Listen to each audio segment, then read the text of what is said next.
온 땅이여 하나님께 즐거운 소리를 낼지어다. 그의 이름의 영광을 찬양하고 영화롭게 찬송할지어다. 아멘.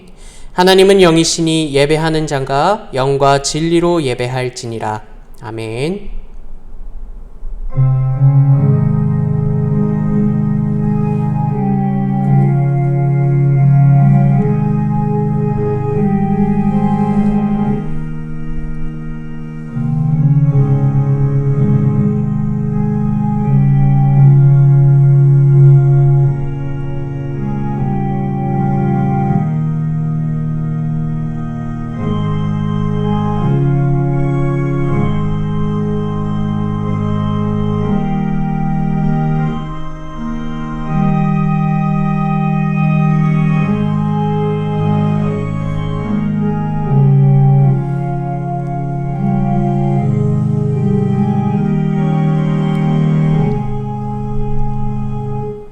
찬송가 39장 주 은혜를 받으려 찬송 올리시겠습니다.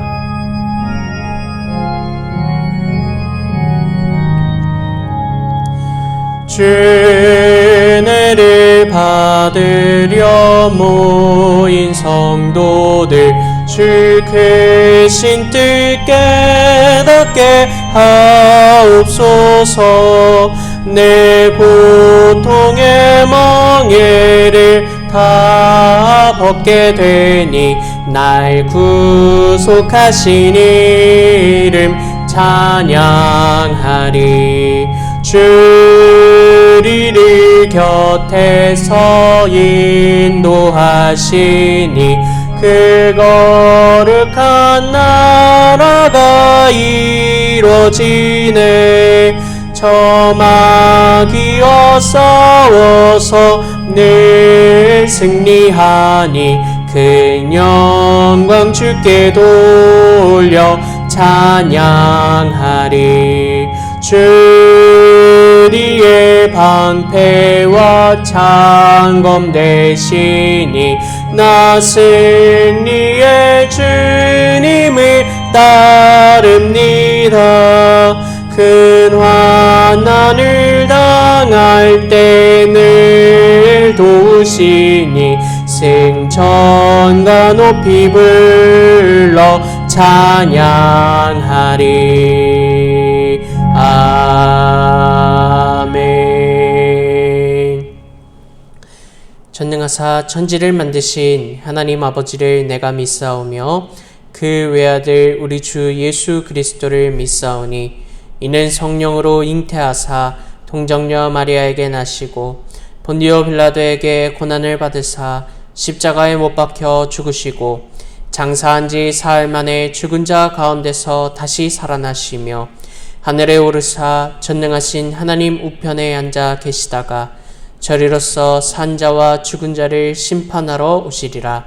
성령을 믿사오며 거룩한 공예와 성도가 서로 교통하는 것과 죄를 사하여 주시는 것과 몸이 다시 사는 것과 영원히 사는 것을 믿사옵나이다. 아멘. 교동문 76번 요한복음 1장의 말씀을 교독 올리시겠습니다. 태초에 말씀이 계시니라. 이 말씀이 하나님과 함께 계셨으니 이 말씀은 곧 하나님이시니라. 그가 태초에 하나님과 함께 계셨고 만물이 그로 말미암아 지은 바 되었으니 지은 것이 하나도 그가 없이는 된 것이 없느니라. 그 안에 생명이 있었으니 이 생명은 사람들의 빛이라. 빛이 어둠에 비치되 어둠이 깨닫지 못하더라. 참 빛 곧 세상에 와서 각 사람에게 비추는 빛이 있었나니 그가 세상에 계셨으며 세상은 그로 말미암아 지은 바 되었으니 세상이 그를 알지 못하였고 자기 땅에 오매 자기 백성이 영접하지 아니하였으나 영접하는 자 곧 그 이름을 믿는 자들에게는 하나님의 자녀가 되는 권세를 주셨으니 이는 혈통으로나 육정으로나 사람의 뜻으로 나지 아니하고 오직 하나님께로부터 난 자들이니라. 말씀이 육신이 되어 우리 가운데 거하심에 우리가 그의 영광을 보니 아버지의 독생자의 영광이요 은혜와 진리가 충만하더라. 아멘. 장혜선 목사님 기도 인도하시겠습니다. 거룩하고 자비로우신 하나님, 이 시간도 하나님의 예배의 자리로 우리를 인도해 주시고 한 주간도 우리를 품어 인도하여 주신 것 감사를 드립니다. 이 시간 우리의 모든 허물과 연약함을 예수 십자가 앞에 내려놓게 하시고 하나님의 크신 은혜와 사랑으로 우리를 덮어주사 하나님의 귀한 사랑을 경험하게 하시고 은혜로서 하나님의 귀한 말씀을 듣는 시간 되게 하여 주시옵소서. 우리 사랑하는 성도님들 한 사람 한 사람의 그 삶을 주님께서 돌보시고 이끄시며 또 주님 사랑하시는 줄 믿습니다. 또한 이 나라라 이 대한민국을 사랑하시는 하나님이신 줄 믿습니다.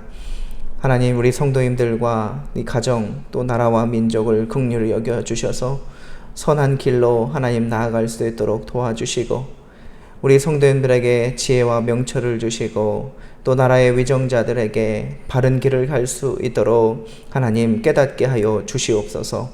여러 위기 가운데 놓인 문제들도 하나님 지혜롭게 해결케 하여 주시고 하나님의 선하심을 맛보며 주의 보호하심 가운데 나아가는 우리의 가정과 나라 되게 하여 주시옵소서. 이 시간 주 안에서 사랑하는 북성실 교회를 위하여 기도합니다. 지난 6개월도 하나님께서 함께 하셨음을 감사와 영광을 올려드리며 우리의 연약함과 부족한 가운데에서도 하나님께서 지금까지 함께 하셨사오니 앞으로도 베푸실 그 은혜를 바라보며 믿음으로 나아가게 하여 주시옵소서. 특별히 우리 이천희 담임 목사님을 이 교회의 영적 아버지로 삼아주시고 늘 하나님의 말씀의 그 꼴을 먹게 하시고 하나님 앞으로 인도케 하시니 감사합니다.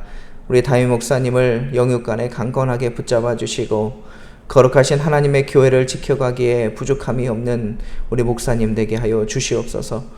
우리 두 명의 부교육자들에게도 동일한 은혜를 또한 허락하여 주셔서 맡고 있는 공동체 이 사역을 잘 감당케 하여 주시고 하나님 나라 가운데 귀하게 쓰임받는 사역자 될 수 있도록 은혜 더하여 주시옵소서. 지난 6월부터 교회 학교가 대면으로 예배를 드리고 이제 7, 8월 여름방학을 맞이해 여름 수련회와 교회 학교 여름 사역을 준비하게 하시니 감사를 드립니다. 이번 여름 사역을 통하여서 코로나로 인해 그동안 막혀있던 여러 우리의 연약함과 부족함들 또 공동체 활동이 다시금 활기가 일어나게 하여 주시고 각 부서가 회복을 넘어 하나님의 나라의 부흥을 맛보고 경험할 수 있도록 주님 도와주시옵소서. 말씀으로 우리를 붙드시는 이천희 목사님 통해 말씀을 들을 때 하나님만 바라보는 그 삶이 이 시간 가운데 이루어지게 하시고 하나님과의 귀한 만남이 일어날 수 있도록 도와주시옵소서. 또 오랜 시간 동안 질병 가운데 있는 우리 성도님들을 하나님 지켜주시고 여러 황암투병으로 또 허리의 질병으로 또 어지럼증으로 아파하는 우리 성도님들 낙심치 않게 하시고 포기하지 않게 하여 주셔서 하나님 베푸시는 그 세임 가운데에서 늘 함께 하시는 그 하나님을 바라보고 말씀 가운데 그 치유하심을 받고 하나님 앞에 간증케 하여 주시옵소서. 어려운 때에 우리 성도님들 가정과 직장과 사업장 위에 하나님 크신 은혜 베풀어 주시고 이 어려운 때를 믿음으로 승리하도록 도와주시고 힘들어 낙심되는 이때에 하나님의 위로와 평강이 임할 수 있도록 도와주시옵소서. 예배의 시종을 주님께 의탁드리오며 우리 구주 예수 그리스도의 이름으로 기도합니다. 아멘.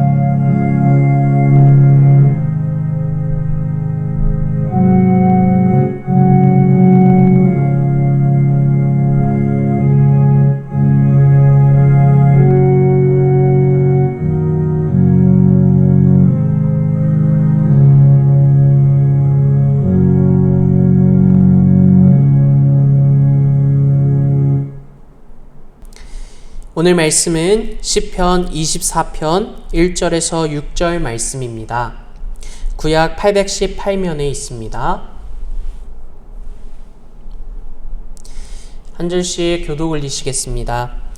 땅과 거기에 충만한 것과 세계와 그 가운데에 사는 자들은 다 여호와의 것이로다. 여호와께서 그 터를 바다 위에 세우심이여 강들 위에 건설하셨도다. 여호와의 산에 오를 자가 누구며 그의 거룩한 곳에 설 자가 누구인가? 곧 손이 깨끗하며 마음이 청결하며 뜻을 허탄한 데에 두지 아니하며 거짓 맹세하지 아니하는 자로다. 그는 여호와께 복을 받고 구원의 하나님께 의를 얻으리니 이는 여호와를 찾는 족속이요 야곱의 하나님의 얼굴을 구하는 자로다. 셀라. 아멘. 시편 24편 1절에서 6절 말씀을 통하여서 당신의 주인은 누구입니까? 라는 제목으로 이천희 목사님 말씀 증거하시겠습니다. 할렐루야. 여러분 무더운 가운데 여러분 건강하시기를 축원합니다. 오늘은 시편 24편 말씀을 가지고 당신의 주인은 누구입니까? 또 당신의 주인은 무엇입니까? 이렇게 질문하면서 이 말씀을 드리려고 합니다. 오늘 본문 시편 24편은 다윗이 성공의 정상에 오를 때에 기록된 시편이라고 제가 본 주석책에는 기록되어 있습니다. 이스라엘은 사울 왕 이후 두 왕조로 인한 갈등으로 정치적으로 경제적으로 많은 문제를 안고 있던 시기였습니다.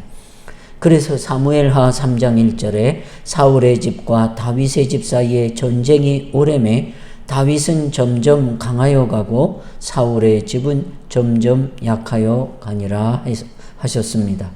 그래서 다윗이 왕이 되었을 때 가장 먼저 해야 했던 일은 남북의 정치적인 갈등을 해결하고 정치적인 안정을 회복해야 했습니다. 사회적으로도 혼란과 분열을 수습하고 사회적 통일을 이루어야 할 과업이 산더미처럼 쌓여 있었습니다. 경제적으로 비패해진 백성들의 삶을 보듬어 부흥케 해야 했습니다.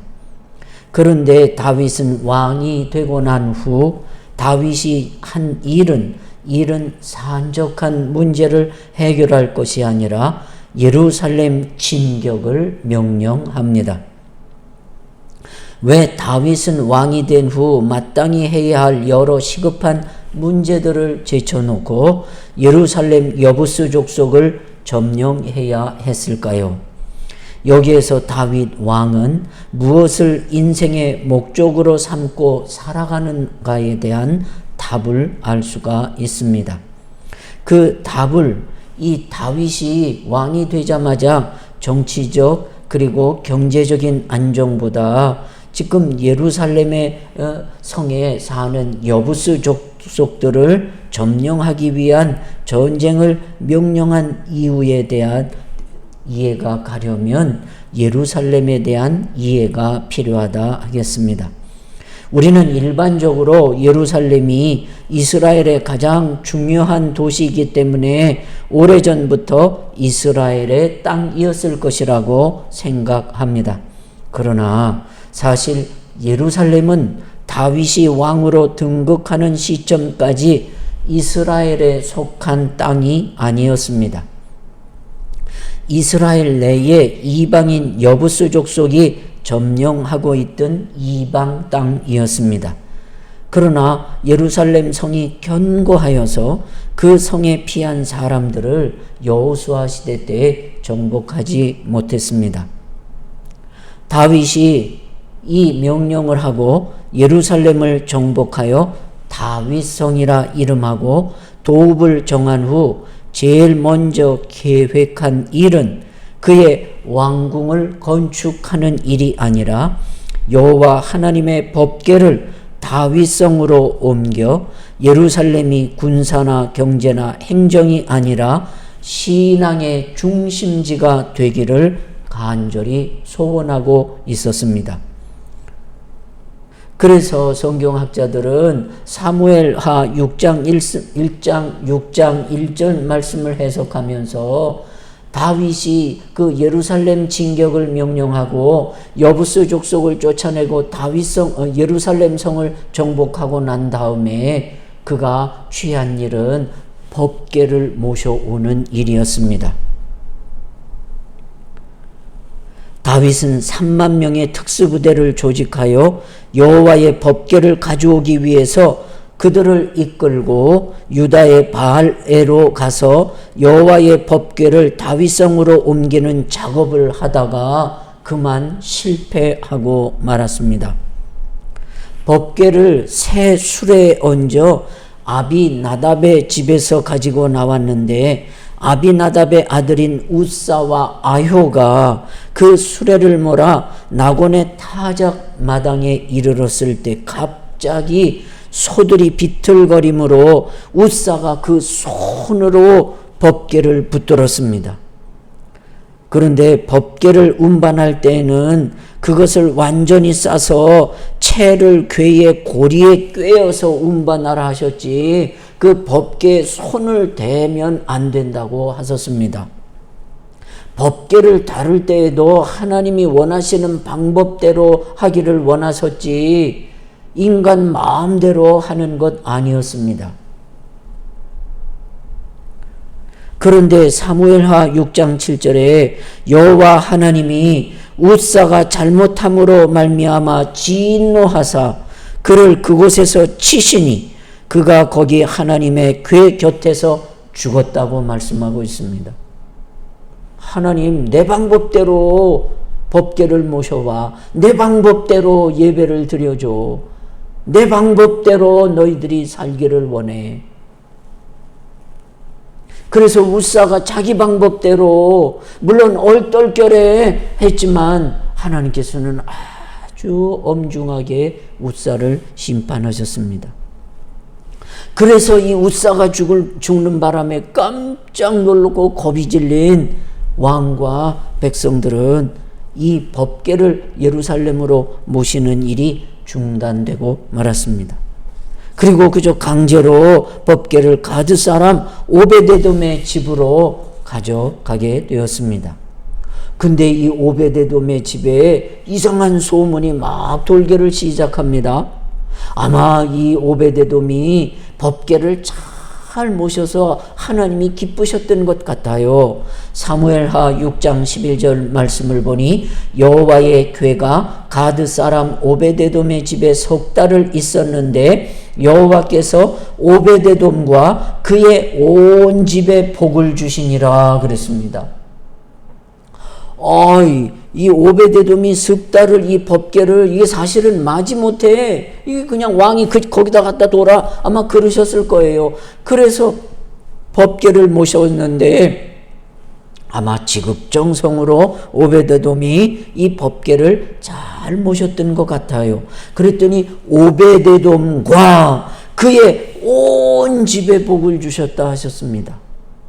이 소문을 들은 다윗은 자기도 하나님의 축복을 저 오베데돔이 받았다는데 나도 저 법궤를 옮겨서 하나님의 축복을 받아야 되겠다 하는 마음을 다시 회복되게 하셨습니다.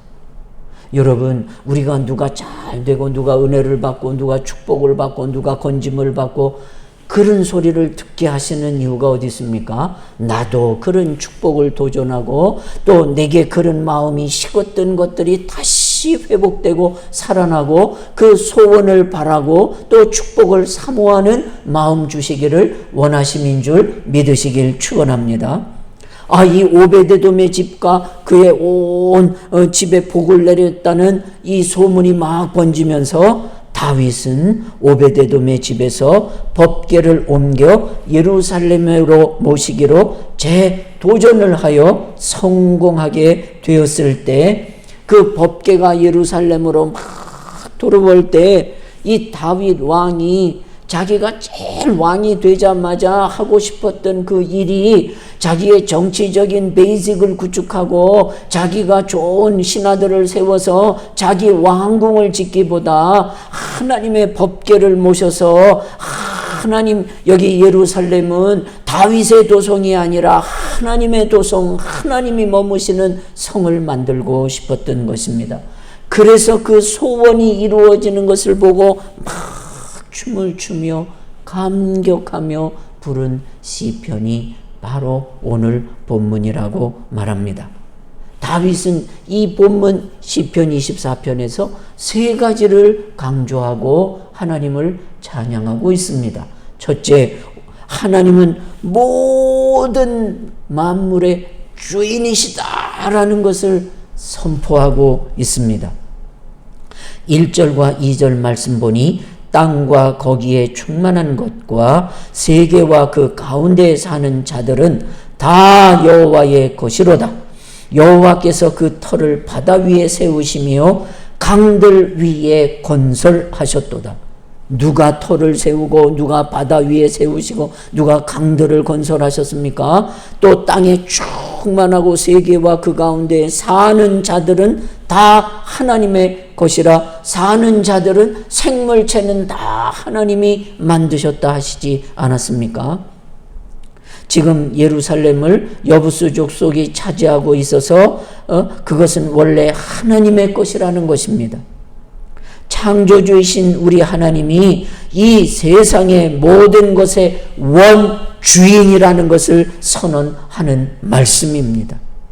세계 최고의 기업 애플의 CEO 스티브 잡스는 인류 역사의 컴퓨터, 애니메이션, 음악, 휴대폰, 태블릿, 컴퓨터, 디지털 출판 분야에서 아주 혁명을 일으켰던 사람입니다.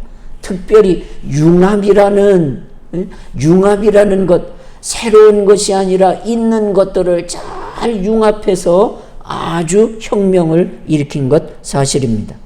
그가 인류 사회에 기여한 업적은 아인슈타인이 이룬 업적에 비교할 만하다는 글을 쓴 분도 있습니다. 또한 스티브 잡스는 세계적인 갑부로 그의 재산이 93억 달러에 이르렀고 세계 110번째 부자였다고 말합니다. 그러나 그 많은 재산을 다 쓰지도 못하고 그는 56세의 젊은 나이에 췌장암으로 세상을 떠납니다. 여러분, 세상에서 가장 소중한 것이 무엇입니까? 사람의 생명, 우리의 숨쉼이 아니겠습니까? 그런데 이 생명은 돈으로 관리되는 것, 건강으로 관리되는 것 아닙니다. 모든 1절에 말합니다. 세계와 그 가운데 사는 자들은 그 세계 속에 있는 생명 있는 자들의 원주인이 하나님이심을 다윗은 말씀합니다. 그래서 아무리 세계 최고의 경영인 그리고 세계적인 갑부가 되었어도 그가 숨쉬는 자유는 마음대로 되는 것이 아닙니다. 신명기 10장 13절로 14절에 내가 오늘 내 행복을 위하여 내게 명하는 여호와의 명령과 규례를 지킬 것이 아니냐. 하나님의 말씀을 왜 우리에게 들려주십니까? 행복을 위하여 내게 명하는 말씀이라. 행복을 주시기 위해서 하나님의 말씀을 읽으라. 하나님의 말씀을 들으라 명하시는 줄 믿으시길 축원합니다. 그리고 하늘과 모든 하늘과 땅과 그 위의 만물은 본래 내 하나님 여호와께 속한 것이로다라고 말씀하셨습니다. 그렇습니다, 여러분. 모든 것의 주인은 하나님이심을 믿고 살아가는 것이 청지기 사상의 근본이 됩니다. 여러분, 우리가 인생을 살아가는 데는 많은 부품이 필요하다고 생각합니다. 예로 인생에 꼭 필요한 부품 중 하나가 평안이라고 생각합니다. 그런데 세상에는 가짜 평안이 많습니다. 예수님은 요한복음 14장 27절에 평안을 너희에게 끼치노니 곧 나의 평안을 너희에게 주노라. 내가 너희에게 주는 것은 세상이 주는 것과 같지 아니하니라. 여기서 예수님께서 주시는 순정품의 평안은 세상에 주는 가짜 평안과 다르다고 말씀하셨습니다. 세상이 주는 평안은 가짜가 많다는 겁니다. 그것을 품고 살면 얼마 안 가서 가짜 부품은 고장을 내고 사고를 낸다고 말합니다. 그러나 예수님께서 주시는 평안, 그 참 평안을 깨닫고 또 가지고 살면 고단한 인생길도 승리하게 하시고 평안케 하심을 우리에게 말씀해 주시고 있습니다. 어거스틴의 참회록에 어거스틴은 이렇게 고백했습니다. 아버지, 당신의 품에서 안식하기까지는 참 평안을 제가 몰랐습니다. 하나님 품에 안기기까지는 어거스틴이 똑똑한 머리로 20대에 교수가 되기까지 천재적인 머리를 가져서 세상의 행복이라는 것을 나름대로 다 그 똑똑한 머리를 가지고 찾았으나 불편하였습니다. 하나님 품에서 안식하기까지 참 평안이 없었다고 고백하고 있습니다. 세상에는 가짜 기쁨과 가짜 쾌락이 수두룩하더라는 고백이 아니겠습니까? 그걸 찾으려고 어거스틴은 인생의 깊은 골짜기로 빠졌고 헤맸다고 간증합니다. 그러다가 하나님의 품 안에서 평안이 이것이구나라고 하나님의 품 안에서 예수님의 은혜 안에서 찾았다는 것입니다. 시편 4편 8절 말씀을 보니 내가 평안히 눕고 자기도 하리니 나를 안전히 살게 하시는 이는 오직 여호와이시니라 라고 말씀하셨습니다. 시편 119편 165절에 주의 법을 사랑하는 자에게는 큰 평안이 있으니 그들에게는 장애물이 없게 하시겠다고 말씀하셨습니다. 근대 문명은 인본주의라는 이름으로 우리에게 다가왔습니다. 17세기 이후 세상은 인간의 이성을 앞세운 철학과 이성을 근간으로 한 자연과학으로 뒤덮이기 시작했습니다. 그 이전까지 사람들은 모든 것을 하나님으로부터 출발하고 시작했습니다.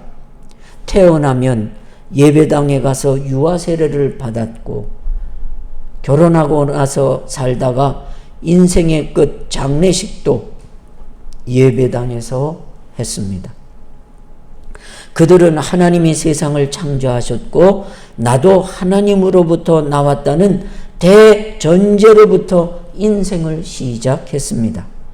그러나 근대 이후 사람들은 모든 것을 위에서부터 시작하는 대신 아래에서부터 시작하는 새로운 형태의 형이하학적인 삶을 추구하기 시작하였습니다.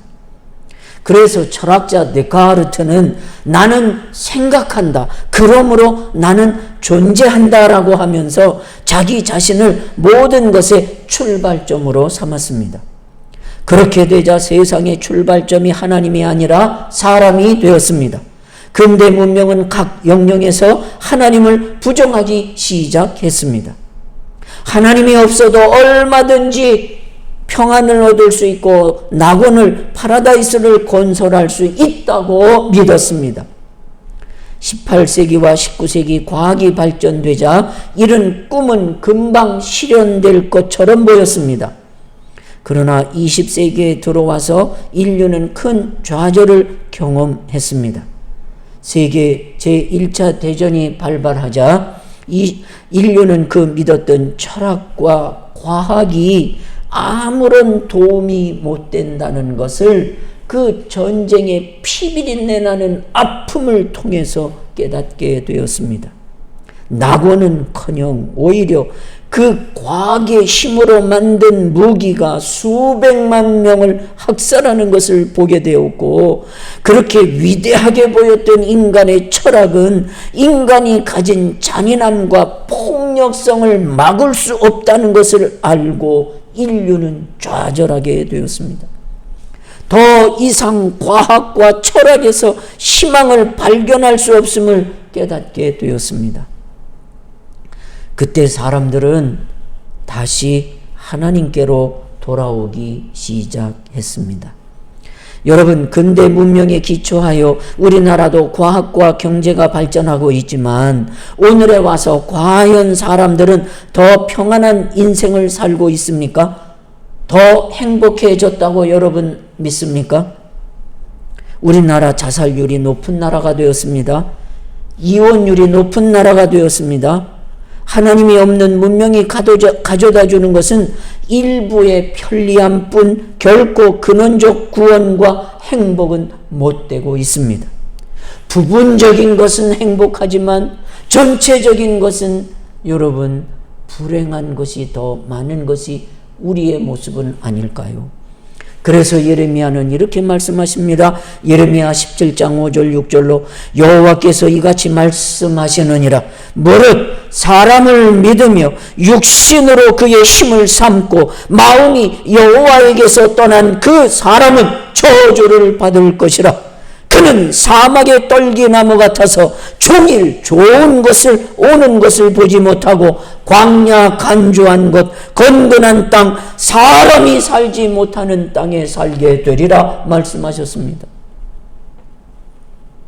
위기에 대한 명언 가운데 진정한 위기는 위기인데 불구하고 위기인 것을 모르는 것이다라는 말씀이 있습니다. 그리고 이보다 더 큰 위기는 위기인 것을 알면서도 아무것도 하지 못하고 있는 것이라고 말합니다. 이번 코로나19 사태가 이 명언이 그대로 입증되었습니다. 코로나 바이러스의 크기가 머리카락 2000분의 1 정도밖에 안 된다고 합니다. 눈에 보이지도 않는 이 작은 바이러스 때문에 현대 문명이 멈췄고 우리의 일상이 멈췄고 상점, 기업, 학교, 공연장, 운동경기, 교회 시설 등의 문을 닫아야만 했습니다. 더 큰 문제는 언제 이 사태가 종식될 것이며 언제 다시 정상으로 다시 갈 수 있는지 그 누구도 알지 못한다는 것입니다. 185개국에 확대되었고 사망자는 40만 명이 넘었다고 말합니다. 그런데 더 무서운 것은 그 피해가 계속되고 있는데도 인류는 해결 방법을 가지고 있지 않다는 사실입니다. 예수님은 요한복음 15장 5절에 나는 포도나무요 너희는 가지라. 그가 내 안에 내가 그 안에 거하면 사람이 열매를 많이 맺나니 나를 떠나서는 너희가 아무것도 할 수 없음이라 말씀하셨습니다. 예레미야 17장 7절로 8절에 무릇 여호와를 의지하며 여호와를 의뢰하는 그 사람은 복을 받을 것이라. 그는 물가에 심어진 나무가 그 뿌리를 강변에 뻗치고 더위가 올지라도 두려워하지 아니하며 그 입이 청청하며 가무는 해도 걱정이 없고 결실이 그치지 아니함 같으리라 말씀하셨습니다. 오늘 다윗은 왜 하나님을 의지해야 하는가? 왜 하나님이 주인 되시는가를 우리에게 말씀해 주십니다. 여호와를 의지해야만이 그 바른 주인을 섬겨야만이 더위가 올지라도 두려워하지 않는 삶 그리고 그 입이 푸르를 뿐만 아니라 가무는 해도 걱정이 없고 결실이 그치지 아니하는 인생이 바로 하나님의 손에 달려 있다는 말씀이 아니겠습니다.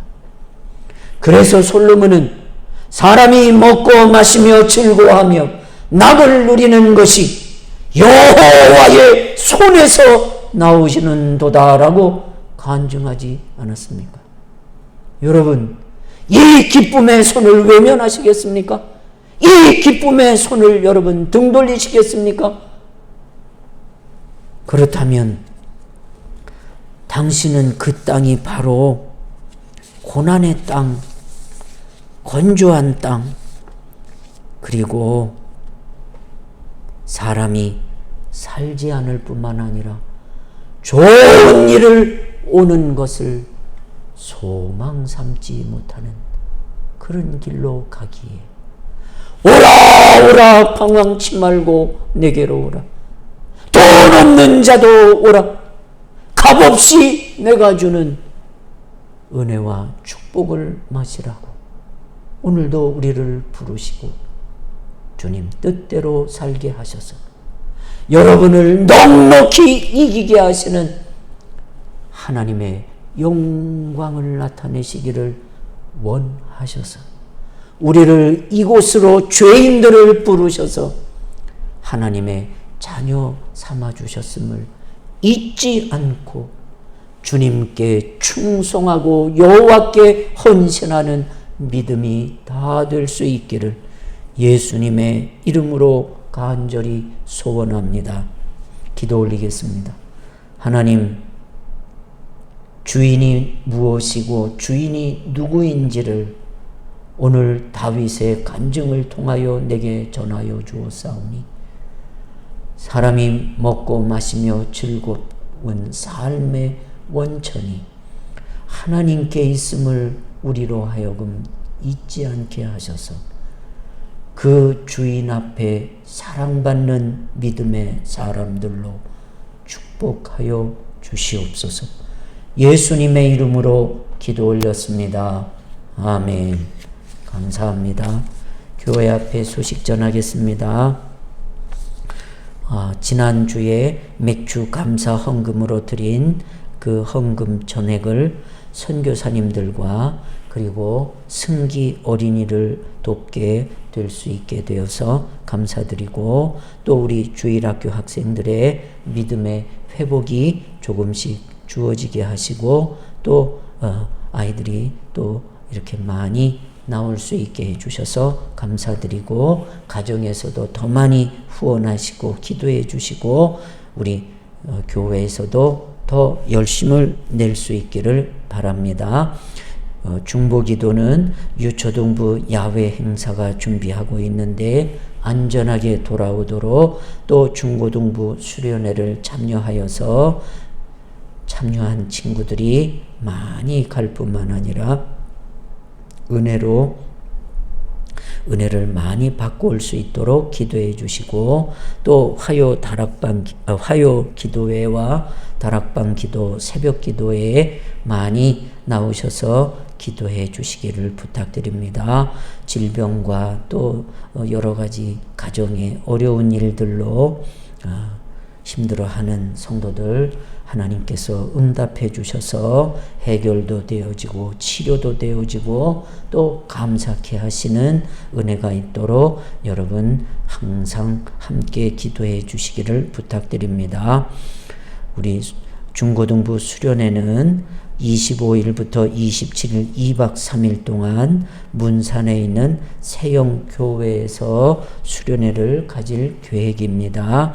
여러분의 자녀들을 많이 보내주셔서 우리 청소년들이 은혜 받는 그런 기회가 될 수 있기를 또 은혜 받도록 또 보내도 주시지만 기도도 힘써 주시기를 부탁을 드립니다. 감사합니다. 찬송가 80장 천지에 있는 이름 중 찬송을 이시겠습니다.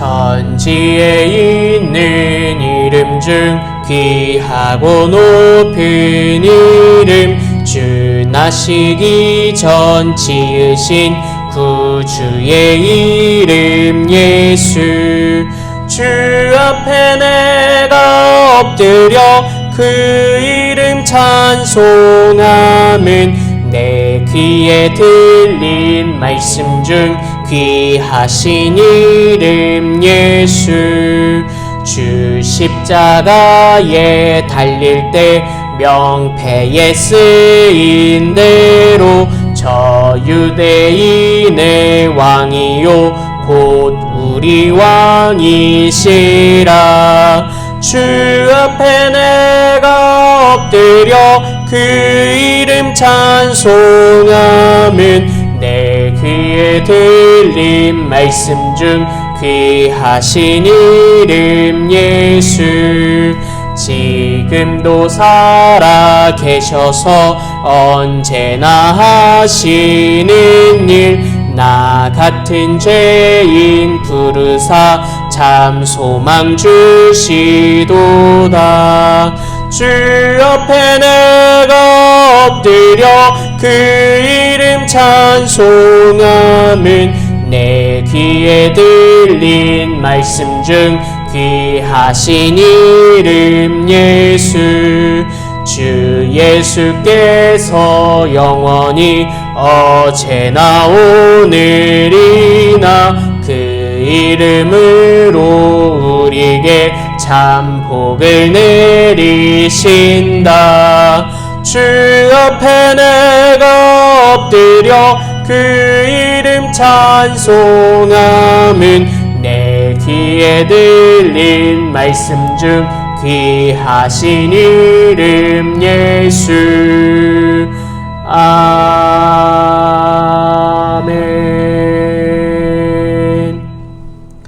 목사님 나오셔서 축도하심으로 오늘 예배를 마치도록 하겠습니다.